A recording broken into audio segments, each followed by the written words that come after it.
Gandang buhay po mga kaibigan. O bago to magbibigay ng idea sa inyo sa isang maliit na negosyo sa bahay. Dalawang itlog. I-whisk nyo. Vegetable oil. 1/4 sa eggs. Dalawang itlog tsaka 1/4 na pure vegetable oil. O kung meron kayong vanilla extract, 1 teaspoon. Ting asin at flavoring agent yung asin. Half a cup natin. Dahan-dahan muna. Wag naman sabay-sabay. Tapos keep whisking. Whisk ulit. Kita nyo, dahan-dahan kong inilagay yung asukal habang wini-whisk ko. Natutunaw siya ng maayos. Evaporated milk, half a cup. Konti-konti lang ng konti. Yan. Whisk, dahan-dahan. Kalahating tasa, harina. Dahan-dahan, palagi pong dahan-dahan ang paglalagay nyo. Ilang beses ko ba pong dinivide yung ating harina dito sa ating liquid? You can see how smooth the batter becomes. Diba? Ganito nabibili ang nyog dito sa Amerika. 1 cup lang ng nyog ang gagawin natin. Tutustahin natin Amoy-amoy. Tignan nyo to Semi-tostado na siya. Yan ang itsura niyan. Tapos, lalagay na natin itong toasted nyog dito sa ating batter. Yan. Dahan-dahan lang ang halo. Please lang po itong lanera. Tingnan nyo. Cooking spray. Para hindi manikip. Okay, melted butter.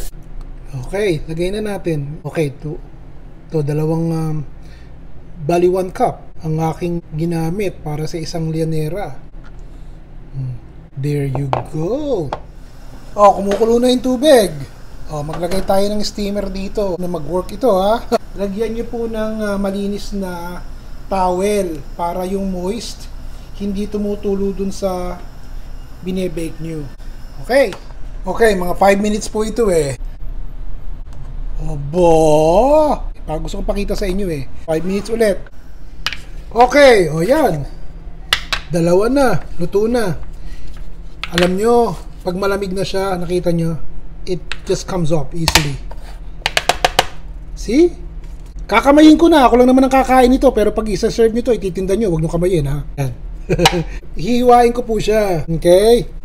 Parang hindi yata nagkatama yung gihiwa ko. Malambot yung loob, pero yung labas matigas. Hiwain nyo ng mga cubes na ganyan. Konti lang, wag lang hindi masayaran ng mantika. Wali, kumalat. Tapos, yan, lagay na natin. Para toasted siya.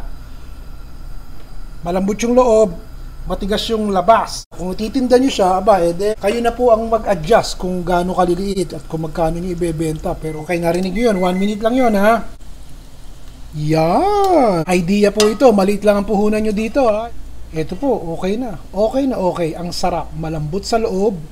Tapos tostado ang nyog. At palagay ko, makakatulong na naman to sa ating mga kaibigan. Yan! Sarap nito. Simpleng-simple pang negosyo mga kaibigan. Pero pag kayo po gawa, gandahan nyo na ang paghihiwa nyo para talagang pambenta. Measured na measured. Ito, kung ano-anong hiwa lang ang ginawa ko pero I'm sure gets nyo na kung anong ibig kong sabihin. O hindi po ba mura-mura yun?